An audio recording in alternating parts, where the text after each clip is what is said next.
Delight Your Marriage, episode 41. Welcome to the Delight Your Marriage podcast, the show where you hear from amazing and inspiring wives sharing their struggles, triumphs, and advice for this journey called marriage. Here's your host, Belah Rose. Hi and welcome. This is the third part of my interview with Luke Gilkerson from Covenant Eyes, who specifically is talking about lust and who we are called to be as followers of Jesus and how we can live holy lives in a sex-saturated culture. Now, today especially is really phenomenal. I hope that you've listened to 39, which is more so about teaching our kids how to talk about sex and how to be aware of what they're dealing with currently, kind of age by age. And then 40, which is really calling men higher to a level of understanding of what a real man looks like. And this conversation I had to add in. It's part 3. It's a bonus Friday episode, but it's all about, is sex a need or is it a strong desire? And why I originally had been calling it a need, and why Luke, I think, has given a pretty good case for me to call it a very strong desire from here on out. So please listen in. It's really good stuff.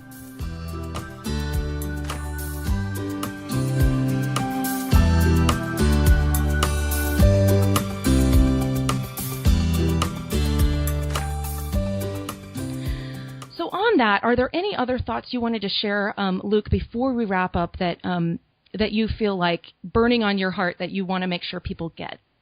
When it comes to this issue of sexuality and pornography, and maybe this will resonate more or maybe provoke more people who are who have either come from very sexually repressive backgrounds or who have come from sexually addicted backgrounds. I don't know. Yeah. But here's my thought.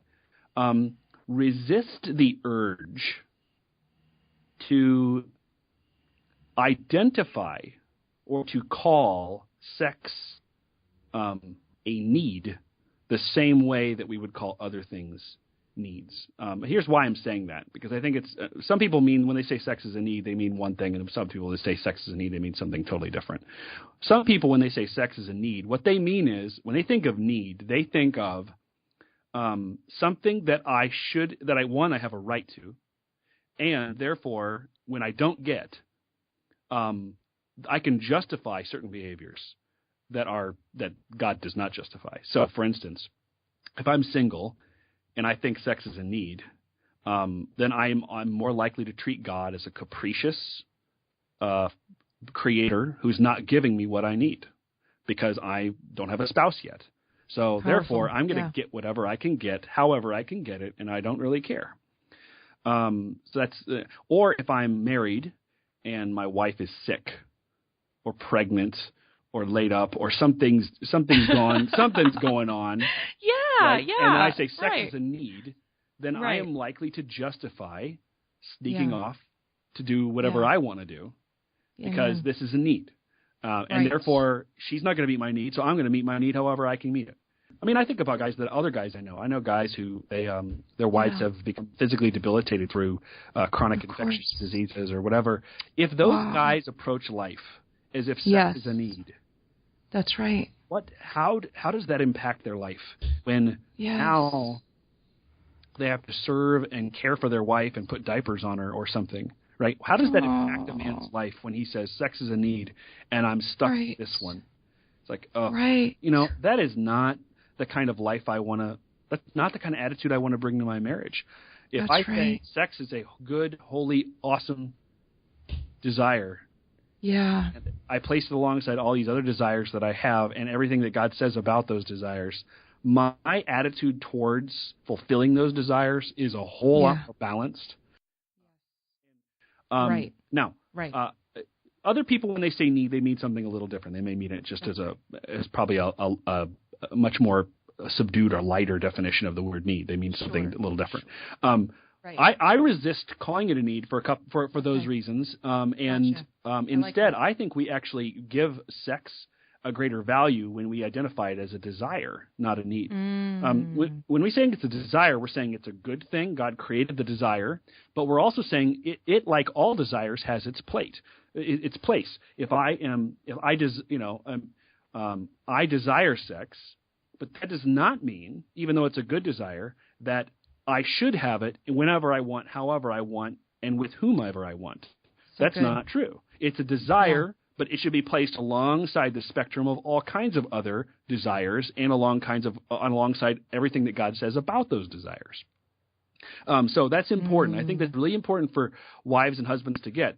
In fact, I think they appreciate sex more when it's not viewed through the lens of this is something I need, because then people are more likely to feel used. Because if I'm the waiter at a restaurant and I need food, or the customer needs food, right. You kind of see yourself in the role, in a functional role, like I'm bringing them what they need, right? They don't really know about me as a human being. They just need food, and I'm helping them out. Yeah. I don't feel bad about that, but at least I know my place. I'm a waiter. I'm here to give them what they need. Yeah. However, if I'm serving food at my home and someone desires food, right? I'm a host that's providing something they desire, but it's placed alongside all other desires. What else do they desire? They desire my companionship and conversation. They desire the atmosphere of my home and the homey, setting that I provided for them, right? I can place that alongside of other desires, and I don't feel used in that instance. I just feel like I'm providing something that they want. Same thing with sex. If my husband, if the wife's saying my husband wants sex, you know what else he wants? He also wants me. He doesn't just want sex. He wants me. Yeah. And he also wants, a steak dinner from time to time. And he also wants, to go fishing. And he also wants to whatever. Like he wants all kinds of things. Yeah. And I'm not likely to see myself as just providing a need-based service in his life. Instead, I am providing a true, authentic, holy desire placed alongside other desires. And what God says about those things. And might add, he desires me. So therefore, when he looks, it's not just, if he makes a move one night and wants to be sexual, instead of, you just turning to him and jokingly say, you're just horny. That can actually be really, that can feel, I don't know, a little bit demeaning to the desire in a way. It's like, I'm just horny. It's just a need.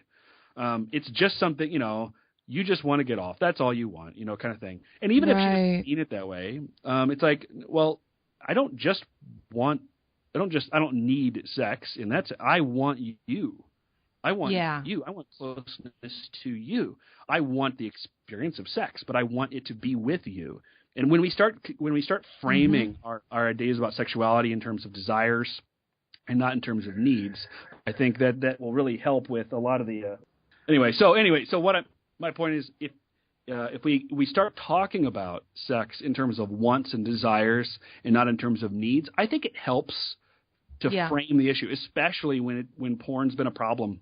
Especially when it's been a problem, because so many times a man has justified his porn use in the light of, I need sex. Absolutely. It gives me sex, therefore I can have it. And I wasn't getting sex the way I wanted it, so now I'm going to get it. It's like, no. Right. You wanted sex. You desired sex. You went about it the wrong way. And now you want sex with your wife. But guess what? God also wants you to approach that a certain way. Not just any way you please. We start calling things needs. It's easier to justify doing things our way versus God's way. Now, that's very interesting, and I'm totally on board with what you're saying, and I appreciate that, the carefulness with words and what that means, because I'm trying to be careful in what I say, because I know that's kind of it's kind of one of those philosophical underpinnings of a lot of this. Exactly. Yes, no, and I really like that, and Luke and I actually chatted about, we both have background in philosophy, so it's really exciting to chat with him on this level too. It's fun, though I'm sure he's much more well versed than I am. But one thing I like about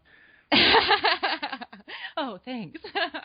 But one thing I really like about what you're saying, and I wonder if this isn't almost like coming at our perspective of even being male and female, because I really like thinking about, for men, for a man to think about his sexual craving or whatever as a desire, and for a woman to think about his sexual craving as a need. Mm-hmm. Only because if I understood it, and what I understood for most of my life is it was a desire that he needed to keep in line.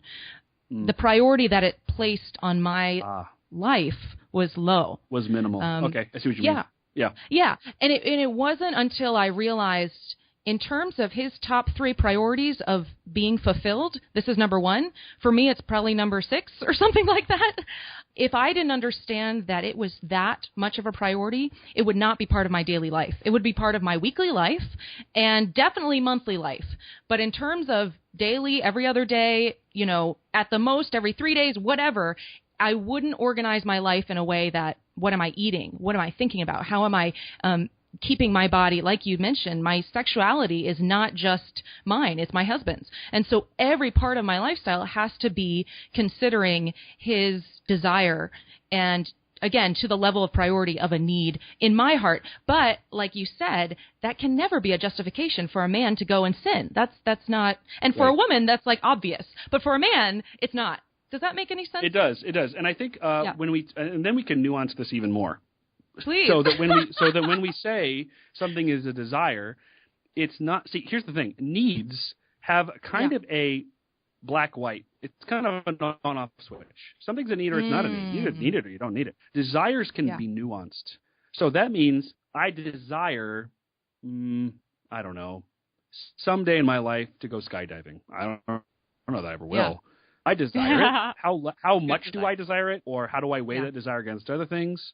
Well, it's like, well, I'd rather also be alive and raise my kids and love my wife, and skydiving has some danger to it, so I'm not going to go skydiving today. Instead, I'm going to save that for when I'm, 80 or something. I don't know. So, so I have a desire, but that doesn't mean that it is that is therefore always going to be vital or important. Other desires, however, I can say, no, this is important. This is really important. I have a desire to love my wife well. I have a desire to raise my kids well. The desires tend to compete against other desires. I may have other competing desires that are, well and good, but a lot of times, thankfully, those desires I just mentioned win out, especially when I'm talking to men who are dealing with addiction stuff. Yes. This is one of the biggest lies they believe. It's not necessarily the most common, but it's certainly one of the most destructive. That if they really believe, because I did certainly when I was single, I believed sex was a need, and because I could call it that, because I could say sex was a need, then God was this capricious being who had denied me a fundamental right of my humanity because I hadn't found a wife yet. That was how I approached life. And I really believed that. Just to give you a perspective, when I read passages in the Bible, for instance, about when Jesus said, that there will be no marriage in heaven, for we'll be like the angels. Yeah. My mind immediately went to no marriage, therefore no sex. Eternity without sex. That sounds like hell. Oh, wow. Like that's how I saw life. I saw then this is not like, and really, then I started saying things to myself like, well, I better experience sex however I can now, because heaven, in some sense, will heaven be in some ways diminished because of that? Now, of course, I completely know that's not true. And had I said it out loud to myself, I would be like, what am I thinking? It's like heresy here. What is this? But that was the mentality. Is if the sex is a need, then I could just then porn was my tantrum at God. Wow. So. And the same thing, now that I'm married, It's if I say, well, porn, if I approach my wife as sex is a need, then even the way I go about trying to engage with her about that. Yeah. If I'm in that mentality, like if I've not on my game and I'm kind of slipped back into this, then it is so easy to just approach her in a way that's not really befitting of husband and wife. And I mean, I'm not talking about like in a crude way. I'm just talking about being, short, abrupt, kind of just like, I need sex. It's kind of like, it's kind of like if you're famished and you just want food. And then someone puts food in front of your face, and they wonder why you're not being a really great conversationalist at that moment. It's like, I'm sorry, I just got my face full here. Give me like 15 minutes of me stuffing face. I'll talk to you. That's so funny. If I approach sex the same way, it's like I just need sex. Then, and sometimes that's the it's I feel like I don't know if it's a man-woman thing, but it could be just different personalities. Some men, it's sex is the gateway to other kinds of intimacy.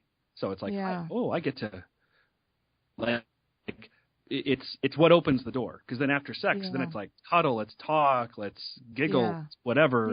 And maybe for other people, it's the opposite. It's like, no, I need a whole lot more cuddle, giggle, laughter, talk. Stuff and then sex. It's the climax of it. And so we just have to be aware. Well, we have to be aware of the differences. But then, even when we're aware of the differences, if I approach sex as like, I need this, that's just what I need. I just need to get this, and then whatever. If that's the way it is, then it's like I've noticed that just my demeanor towards life and my wife and everything is just not as I'm not as engaging of a human being.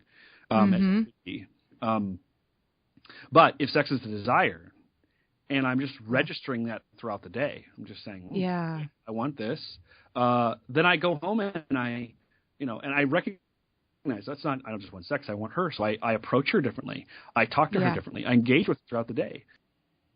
It's just I just love the heart that you have in approaching this topic on many levels, but one in particular on the level of where is my wife coming from? Where is the woman coming from?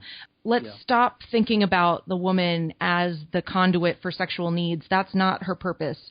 But let's be thinking about how can I love her? How can I love her the way that God wanted me to love her when he gave me this wife? And it's just really good to hear, and I think there's a lot of husbands that listen to this broadcast, though I usually try to direct my thoughts towards Christian wives, because I think that's important to hear, a role model of a husband that has had the past of porn and this kind of thing, and yet has reoriented and renewed his mind in a way that is Christ-like, and here it is, a beautiful picture of that. So I'm grateful. And Luke, can you share with us how can people connect with you clearly online? Go to covenanteyes.com. I am the author of a lot of the different blog posts and articles that are on the Covenant Eyes blog. Obviously, you can leave comments there. I'm also the author of a number of the ebooks that Covenant Eyes has written. So we have a number of books. For husbands, for instance, if you're looking for a good book on breaking free from pornography, I wrote a book called Your Brain on Porn, and it is available. It talks about the harms that pornography causes and then the biblical ways that one can use to renew their mind in order to overcome pornography. I already mentioned the book for wives. It's called Porn and Your Husband. One of my associates here wrote that book, and it's an excellent book for that. I was also the editor of another book for women called Hope After Porn. And I actually gathered the stories of 4 different women who have experienced the heartache of pornography in their marriage and whose marriages recovered. And they tell their stories very candidly and honestly about what happened to them and the good and the bad. Not a lot of censorship to the stories in terms of these wives did not approach things perfectly. They were caught in the confusion and chaos and hurt and betrayal like any other woman might be. So they tell it raw and real, and they talk about the things they learned along the way and the things their husband learned along the way. So that's another book. All these books are available for free, by the way. You can download them. Other books, if they're from a parent's angle, if you're looking for something, there are several books on there for parents. I don't even want to list them all because there's several books on there for parents. One in particular is really good if you caught your child with pornography. It's called When Your Child Is Looking at Porn, and it deals with the ins and outs of how do I approach this subject, especially if I'm in the position where I have to play a lot of catch up now. Maybe I haven't had a whole lot of sexual conversations with my child, so now their sexuality. Their understanding of sexuality is shaped by these early graphic exposures to pornography. What do I do? So it kind of gives a primer on how to approach that conversation in a way that's not based in shame, but really based in grace. Those are some great books you can read. And I would just say, of course, I'm always available on the blog. People can leave comments on any articles that we write, and we try to answer those in a timely way. So. That's fantastic. Thank you, Luke, because I specifically wanted to ask you about the resources that you could point people to. And I want to just mention that though these resources are available for free, they very easily should be paid for, honestly, because it's to the level of help and service. And I just want to encourage anyone who's thinking, oh, well, it's free. I don't have to, I can do that anytime. I would say give yourself a deadline. When are you going to really prioritize this? Because it literally, in Proverbs 5, I believe it says that adultery destroys your soul. And if you think about the whole purpose of Christianity, right, is the soul going to heaven, right? Well, I guess that's not the whole purpose, but you see, Jesus came to save our souls, right? That's the purpose, I should be saying. So if adultery, which is sex outside of marriage, if it's destroying the soul of your child, of yourself, of your husband, of your wife, prioritize this. Get this. Powerful stuff, Luke. So I'll also have all of this linked up on the show notes. So if you didn't catch any of, the points of wisdom that you didn't catch the first time, you go to that website and go to follow Luke. This is just great. So I just can't thank you enough. You've been amazing. Thank you for every bit that you've given and your time, energy, effort. I really appreciate it. And thank you so much for having me on. It's been fun. Yeah, it really, really has. And I also just want to encourage and thank you for the work that you're doing for the kingdom of God. We are all indebted to your service and those that you work with.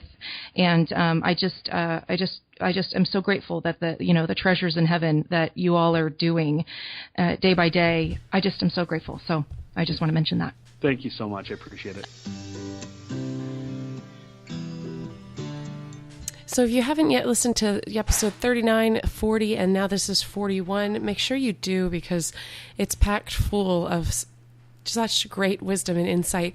And of course, if you are signed up for my webinar, it is coming right up just on Tuesday, June 30th.